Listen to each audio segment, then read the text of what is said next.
Everybody, good day. Steve Brzezinski here. Welcome to tip number 34 in the series 101 Tips to Ace Your Promotional Exam. As a reminder, my website, code3firetrain.com, has lots of great free stuff. I encourage you to check it out.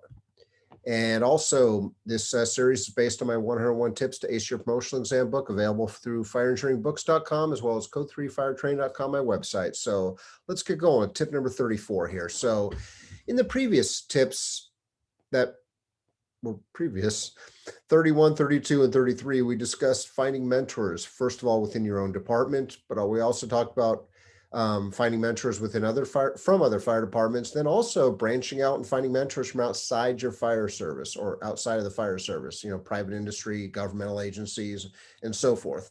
Now it's time to turn the tables and time for you to pay it forward. And honestly, something you should have already been doing. I don't care how long you've been on the job.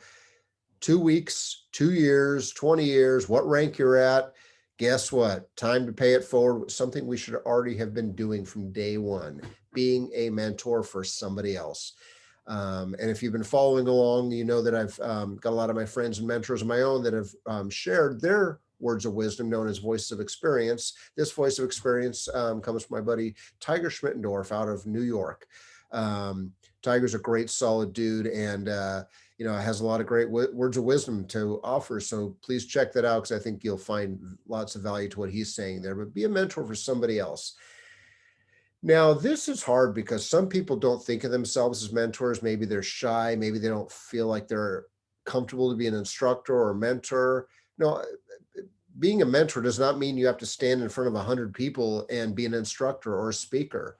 Be a mentor. Mentoring is, a lot of times one-on-one. It can be group settings, but it's also one-on-one stuff. So, all of us, regardless of our rank, should be doing our best. I mentioned one of the previous tips how our current fire chief, as well as previous fire chiefs, have always really told the entire command staff, make sure that you're making yourself approachable for anyone in the department that wants to be better, anyone that wants to promote, anyone that wants to be, asking you questions. That's what I like about our department, is that we've always been very open door policy. Obviously got to follow the chain of command, make sure you don't, deviate from that.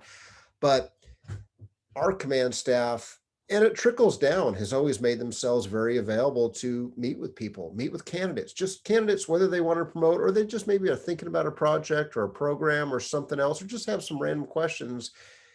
We make time for them. So now it's your turn to turn the tables, be a mentor for somebody else. And it doesn't have to be one person. It's hopefully many people. Paul Combs, who was gracious enough to share the artwork, a few of the artwork pieces that he's done in the monthly fire engineering magazines, as well as lots of other places. He shared this one, allowed me to use it. But anyway, this is so true. A mentor to show the way is absolutely priceless. You look on the left, the relative cost of a new firefighter, sort of like that, I think it was the Visa credit card commercial of, it is what it is. But the point is so true. We spend so much money equipping, training, preparing a brand new firefighter. And these numbers are probably on the low end, but the cost of mentoring is pretty much, number one, free. It just takes up some of your time and what you're willing to give. But the benefits, the outcomes are priceless.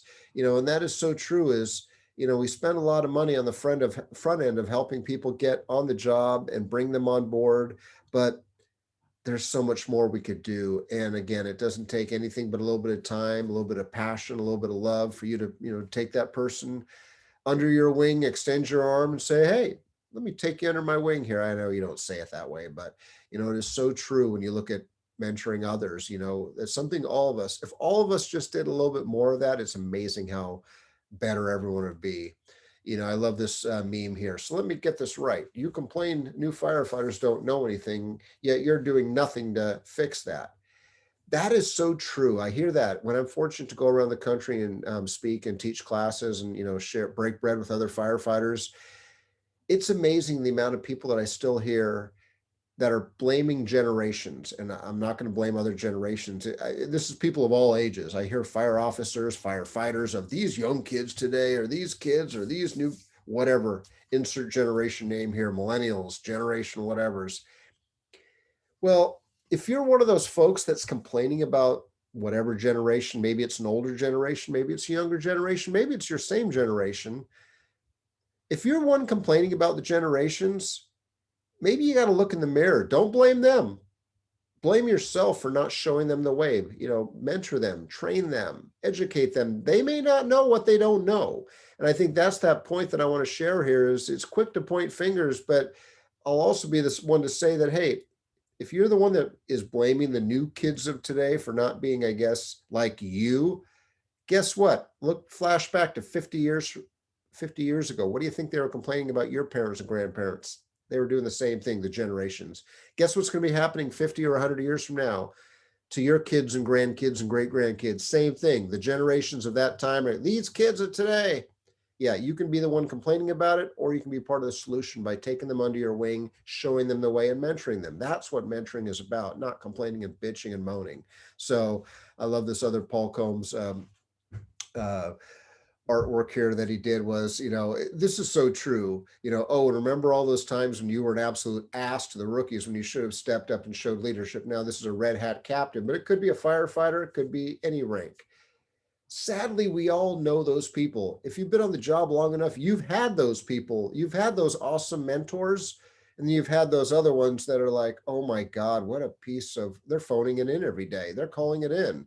They're like showing zero leadership because they're complaining and moaning and groaning and bitching and everything else about whatever problems are out there versus, you know what, suck it up and do something about it. If you don't like it, change it.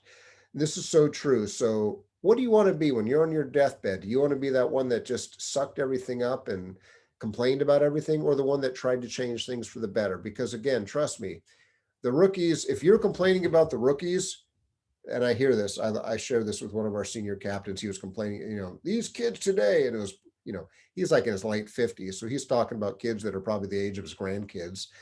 And he goes, these kids of today, I go, if you're really being that way at the firehouse, I go, have you ever thought about the other way around, or how the table gets turned? Meaning, guess what? They're probably thinking of you. And he's like, what? I go, if you're complaining about the kid, they're probably complaining the same about you, old, grumpy old man that, forgot where he came from and obviously should retire because he's so out of touch with today's reality. Guess what? The table gets turned. So you know what? You're probably complaining about them. They're complaining about you. How about you just stop all the complaining and break it down and just start mentoring them, and showing them the way and being that leader that you're supposed to be, that leader, that supervisor, but really that leader. So that's what it comes down to, is mentoring others, and it never should end. So as always, thank you very much for the gift of your time. I'm hoping you're finding some value to all the different things that we're sharing and discussing. So until the next time, be safe, take care, and we'll see you soon.